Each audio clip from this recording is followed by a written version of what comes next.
Hi friends, welcome back to my channel. My name is Yaneli, and today we're going to be looking at Mooncat's collaboration with the Powerpuff Girls. I did want to show you the collection box real quick. As you can see, it is heart-shaped along with a lot of the characters and symbolisms that the show contains, saying, phrases, whatnot. It opens to the side, which is beautifully engineered, by the way. And then here you have the stickers. I don't use the stickers, I just kind of hoard them because I feel like once they're gone, they're gone. Anybody else is a hoarder of stickers? Just me? And then here's the other side. So full on, it looks like this. A huge disclaimer, I did not purchase this collection at all. Mooncat was kind enough to send it to me in PR in a gifting sense. I am not obligated to create content, post anything, nothing. However, I wanted to do a swatch and review and show you the polishes, and there's lots of stuff going on here. So with that, let's get into the swatches. But first I want to show you the status of my thumb here. It's very textured, it has dents, it has lines and whatnot, so that could alter how many coats I need for a polish. And then I'm only wearing a peel off base coat from Holo Taco as my base.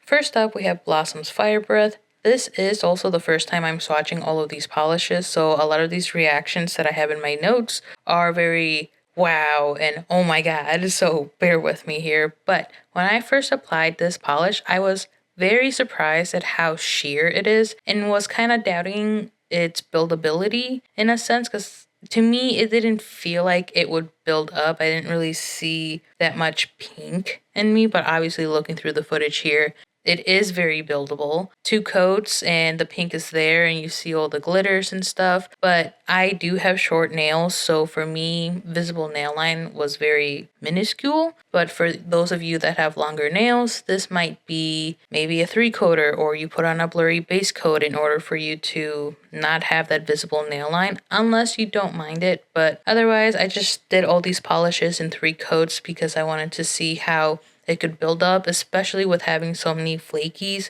I wanted to see all the extra dimension that these flakies could offer with each coat.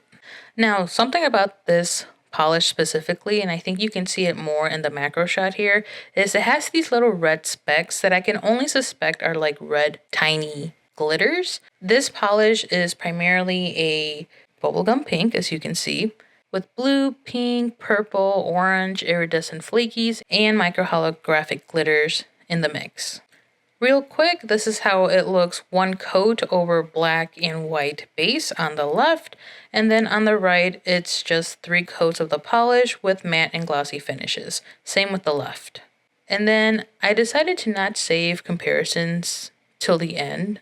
I want to show you as we go through the polishes, especially because I didn't have that many to compare for this collection, because these are so unique to me. I don't own many flakies, but I wanted to compare this with Holo Taco's Life in Plastic. It looked like it would have a similar pink jelly base, but you can see here Holo Taco is more like a hot pink, whereas Blossom's Fire Breath is more of a true bubblegum pink. And of course with flakies and all those components in it makes it very unique. Moving on to what I consider my favorite of this collection is the Diabolical Mojo Jojo. So this polish is a little bit deceiving in the bottle because it's compressed into that singular bottle. It looks more of a deeper purple, darker, if you will. But as you applied it, it's more of a dusty light purple. And then the shimmer adds that extra dimension in there that it has. This polish has black flakies, 3 different types of holographic glitters, a red micro glitter, the shimmer, and probably some other component that I'm missing here. But I am shocked at how much they can fit in these 2 polishes we swatched so far. You'd think that with a jam-packed polish that applying it would be quite a bit of a hassle. Quite the opposite. I find that these formulas apply very nice, and the only time I have to haggle anything is me fighting with a big flaky that these polishes have and trying to place it in a nice way where it doesn't stick out from my nail, And then here it is up close. You can really see those elements that I described earlier, and if you can find a third holographic pigment that Mooncat describes, let me know, because right now all I see is micro scattered holographic, holographic flakies, and I don't know what the third holo is. So, fun little game. I don't know what you win. Pride and joy, I guess. Games aside, on the left we have one coat over black and white and a finish of matte and glossy. And then on the right is 3 coats with a finish of matte and glossy. Here's the comparisons for the Diabolical Mojo Jojo, and it's with RAR. However, this one is a dearly departed one. I'm not sure if it has completely sold out, but this one felt like it had a similar base color. And aside from the very obvious, like RAR doesn't have like flakies, holographics, a shimmer or anything, the flake colors themselves felt very similar, just RAR has smaller flakies, whereas Mojo Jojo does not. Moving on to another very interesting polish, we have Don't Cry Bubbles. And this one is an aqua blue packed with, you guessed it, flakies, but also these cool little highlighter yellow circle glitters. I've never had something like that for myself in my collection. And then it also has holographic pigments in there. I definitely see micro scattered holographic pigments more. It could be that there's some flaky holo in there as well that I'm not seeing full blown, but Mooncat's website describes it as 2 holographic pigments in there. So if you can find the second one, go for it. It's another game. Yay! Something that I failed to mention from the very beginning is that I highly recommend that you shake your bottles for this, because everything that these bottles contains will settle on the bottom of it, or whichever way you have the bottle laying or positioned. Give it a good shake, give it a good like roll around the hands if you can. You know, just rotate it around so like you can distribute those elements in the bottle fairly evenly, and that way when you're ready to apply, you can get a little bit of everything. And again, on the left is 1 coat over black and white with a finish of glossy and matte, and on the right is 3 coats with a finish of glossy and matte.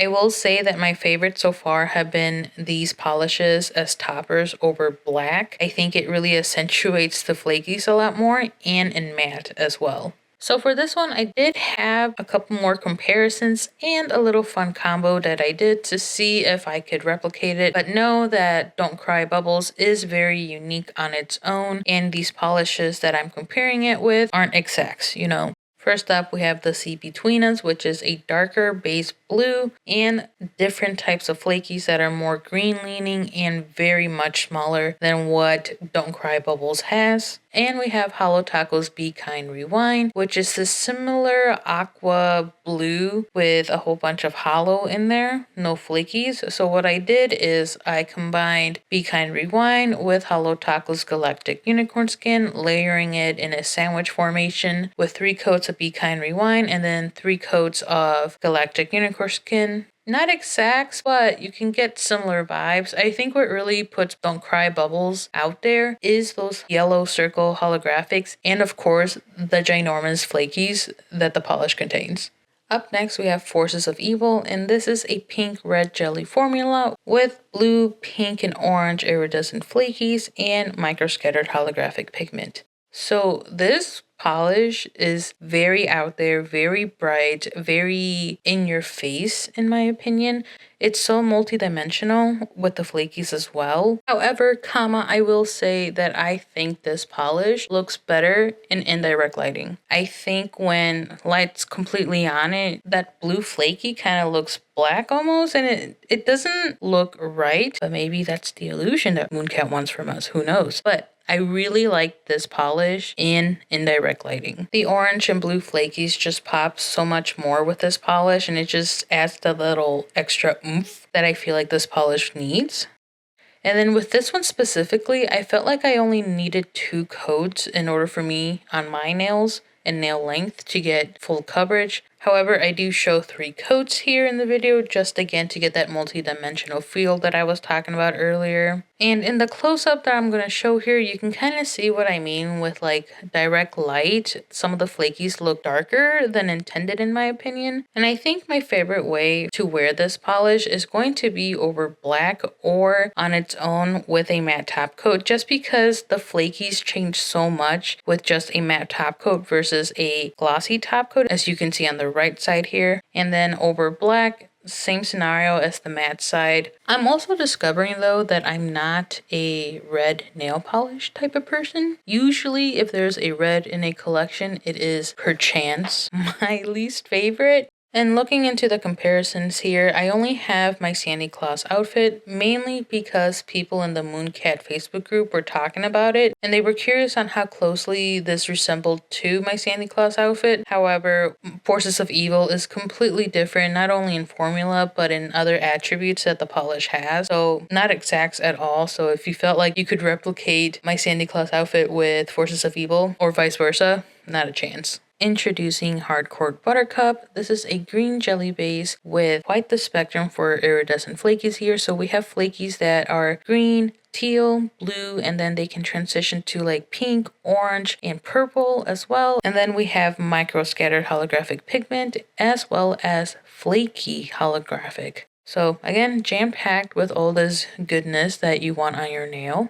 And then I want to talk a little bit about the color of the jelly base here. It's not a true green. Like, to me, a true green is like the trees, the grass, But then there's this weird, like, almost diluted / muted type of green, and this is the vibe that this one is giving. I do want to reference the big cuts of flakies that you can get in these polishes, especially if you shake them up properly before applying them on. And this one here is one of the biggest flakies I got during the time of me swatching these polishes. This one had a similar sheerness as Blossom's Fire Breath, so I felt like 3 coats was justifiable, and of course, a blurry base coat would lessen the number of coats needed in order for me to not see my visible nail line. Because of how easy the formula is to work with and how easy it is to build it up, doing 3 coats isn't necessarily a hassle for me, but I completely understand that some people are adamant in not wanting to do 3 coats. Here it is with 1 coat over black and white on the left, and then 3 coats of the polish itself on the right, and then both of these are finished with matte and glossy sides. You can definitely tell the different types of flakies that are involved in this polish when it's put over a black base and then topped it off with a matte top coat. And then for comparisons, I didn't really have something similar to Hardcore Buttercup, but I did recall people mentioning how similar it would be to Tyrannosaurus Hex, and completely different here. Tyrannosaurus Hex is more of a true green, and the flakies are very small, whereas Hardcore Buttercup is more of a pastel-y, muted kind of green, and then the flaky cuts are very different, and it also has other properties like different types of holographic pigment in there, so not exacts. Lastly, the last ingredient is Chemical X, and this one is a black jelly base with what you can consider funfetti all around. I like to think that this is an amalgamation of all the flakies that were in the previous polishes combined into this one specific concoction of Chemical X. There's no concrete proof of that, so do what you will with that conspiracy theory I just put up there. Aside from this having an insane number of different types of flakies, like you can see blue, red, green, orange, yellow, and so on and so forth. And then you see the holographic pigments in there, such as the microscattered holographics, some flaky holographics as well. Mooncat says there's a third one in here. So again, another little game. If you can figure out what that third holographic pigment is, congratulations. Please let everybody know. So I did 3 coats overall to get full opacity. I think this one would benefit from people doing a black base coat first and then doing a coat of Chemical X or 2 coats of Chemical X for that extra dimensional feel and look. But if you have longer nails, you might have to load your brush with more polish and or do more coats. But because this is a jelly base, it's not going to fully cover the nail line. It will be visible. Mine just aren't there because my nails are very short and there's not much in there to show in terms of like the visible nail line. As you can see here on the left is 1 coat over black and white, and on the black side it looks like how the polish would appear with just itself. However, it is missing that multi-dimensional look and feel where the flakies are intertwined with each layer of polish, but I think that can be remediated with you adding another coat of Chemical X. For comparisons, I have Pumpkin King on the right and a concoction of Hollow Tacos One Coat Black and Everything Taco Topper. So Pumpkin King, completely different. This was another one that I was seeing mentioned on the Facebook group of mooncat and just decided to slap it on in there next to Chemical X so you can see how vastly different they are. And then the combination with Hollow Tacos One Coat Black and Everything Taco is the one that's closely resembling Chemical X. However, the biggest difference here is the size of the flakies that Hollow Taco has, whereas Chemical X are different sizes such as big, medium, small. Hollow Taco generally has a small flaky size, and it's also missing that multi-dimensional look that Chemical X provides with each new layer, but maybe that could be remediated with adding a second coat of Everything Taco. The sun did come out for a little bit, so I was able to show you how these polishes look in the sunlight. First up, we have the Powerpuff Girls, and we have Blossom's Fire Breath on the pointer finger, Don't Cry Bubbles on the middle finger, and then Hardcore Buttercup on the ring finger. Moving on to the villains, we have Forces of Evil on the ring finger, Chemical X on the middle finger, and the Diabolical Mojo Jojo on the pointer finger. Moving on to indirect lighting, we have the Powerpuff Girls with Blossom's Fire Breath, Don't Cry Bubbles, and Hardcore Buttercup. I'll die on this hill. I think flaky polishes look better in indirect lighting just because you get to see more of the flakes and like the different colors and the iridescent aspect of the flakes as well. And then moving on to the villains, again we have the Forces of Evil, Chemical X, and the Diabolical Mojo Jojo. Like in here specifically, under the sun you could barely make out the flake colors of Forces of Evil, but in the shade you see it much more prominent that hey, there's orange and blue flakies in here. That wraps up my swatch and review of the Mooncats and Powerpuff Girl collection. This is a limited edition collection, so grab what you want while you still can. Mooncat did say they will replenish some of the polishes that are either low stock or near selling out for a limited time, so to reiterate, this is a limited edition collection. With that, I would love to know your thoughts on this collection. Were you one of the few that were disappointed that this was just purely a flaky collection of sorts? Or are you planning on buying the whole collection, only some? Let me know down in the comments and I look forward to reading them. So my final thoughts on this collection is that Mooncat did such a great job with this, from the box itself, the boxes that the polishes come in, and description of the polishes, the elements that they have in the polishes. Like, I think they did an amazing job, and I'm so excited for them to be in collaboration with Cartoon Network because there are loads of shows from 2000s, 90s, whatever that they can do. Like Adventure Time, I've seen a lot of people on the Mooncat Facebook say they really want to see an Adventure Time collection, and I think that would be so great to have like Finn and Jake and then Fiona and Cake. Regardless of this collection just being flakies, I will say there's so much more to just flakies. I would be greatly disappointed if it was one kind of flaky. Honestly, I'm gonna throw shade here. OPI is doing a Hello Kitty collection. Boring. If you looked at it, boring. If your favorite thing is just cremes and then you try the OPI Hello Kitty collection, alright, that might be a little spice for you. But that's an example for me of how a brand could not create polishes that match the theme properly. I did not see that with Mooncat. Mooncat went the 9 yards. Mooncat are overachievers, and I mean that in a good way. Overachievers is not a bad thing. So these aren't just flakies. We have different types of hollow in them. One polish has a shimmer and black flakies, and then another polish has, highlighter yellow circle glitters as well. And even then the flakies are huge. You will occasionally get a flaky that is like ginormous, okay? There's so much more to these polishes than just flakies. But one thing, if I may, is I do love the shimmer that they did in the Diabolical Mojo Jojo. I wish maybe other polishes had shimmers as well.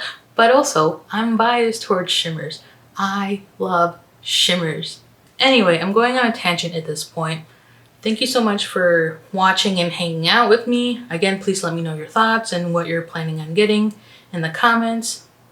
And I'm so sorry that this video is so delayed. I did get the collection a week in advance. However, I procrastinated because I just got back from family outings and I just needed to melt on the sofa for a little bit, 4 days, and then kick myself for not uploading this when it launched, and then feel sad and finally doing it. Anyway, it's a whole process.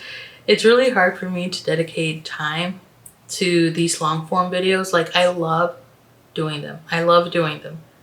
They're just very time consuming, and the thought of knowing how much time this is gonna take holds me from being proactive.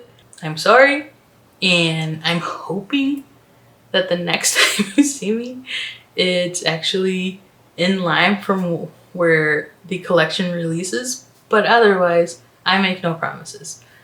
I will see you when I see you. Bye.